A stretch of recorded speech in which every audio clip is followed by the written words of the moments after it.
In this video, we're going to talk about whether China really is a communist country. So hit that subscribe button and turn on that notification bell so you stay educated on how your money works. China's economic growth this millennium has propelled the country to the stage where President Xi Jinping said it is really to take center stage in the world. But with the Communist Party still being the only party that's ruled over China since the formation of the People's Republic in 1949, is it still a communist country? Going by what communism, as defined by Karl Marx, has meant traditionally, we would struggle to label modern China as communist, mostly because the country's objectives have little to do with class. The Communist Party is there to deliver what they deem to be national goals and priorities and objectives, so there's no class-based analysis at the heart of this. A lot of traditional Marxists would say once you start and finish with the nation, it's something else. It's a form of, I don't want to call it National Socialism because of the connotations with different nations and eras, but it is about these people's perception of the national good, rather than the class good. That's why I don't think you can consider it to be anything that traditional communists would necessarily recognize, although that doesn't mean it can't be a form of socialism. The private sector in China, which contributes a greater percentage of GDP than the state sector, is still very receptive to the state, and China isn't classed as a market economy by the World Trade Organization, in part because of how much the state intervenes. But that doesn't mean the country is purely socialist, with economic reforms introduced by Deng Xiaoping following the death of revolutionary leader Mao Zedong, transforming China completely.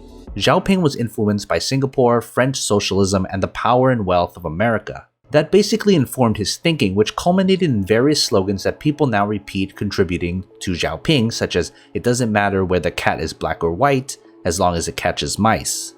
It's in many ways more capitalist than other self-proclaimed countries like the US, because if you look at the percentage spent on the federal government, the US spends a larger percentage of its GDP on federal government than China does.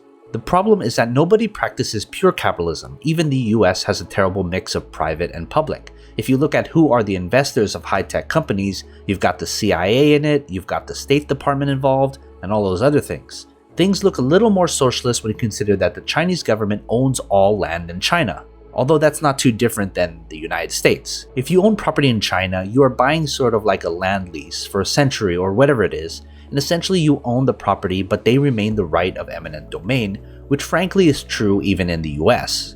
There are a few big differences from more market-oriented economies. The private ones are closely aligned with the government in ways that is different than Western capitalist economies. For example, there's a Communist Party cell in all companies in China, including foreign ones. The Apple factory has a Communist Party committee so that the employees and members, some of them are members of the Communist Party. The Chinese Communist Project has always been very closely tied to not just socialism as Marx would understand it, but to nationalist rejuvenation. Keeping a firm hand on the economy is pretty essential for the regime to make sure it's getting the results it needs to stay popular. So why is there such a desire in some quarters for China to be deemed communist? You have people that would create China as an enemy because maybe they have some great giant defense contracts with defense contractors and they would make a lot of money to build up the military. The only way you can do that is by creating enemies of the state. In the end, labels are pointless. It's just silly labels that people make up in order to make things easier when in fact the world is not black and white. So what are your thoughts? Is China socialist, communist, capitalist, a mix of anything? Leave a comment down below and let's get a discussion started. And as always, take care of your money. Today's book of the day is The 13 Things Mentally Strong People Don't Do by Morin. I'll leave a link to the book down below, and if you prefer listening to it on an audiobook for free, I'll also leave a link to a 30-day free trial to Audible. You can choose this book or any book to listen to, and even if you cancel before your free trial is over, you can still keep the book and listen to it whenever you want. Last thing before you go, a financial education is the most important kind of education you can give your kids. That's why I created Smart Money Parenting as a way to prepare you and your kids about the highs and lows of managing your own money. I'll leave a link to the course down below so you can check it out.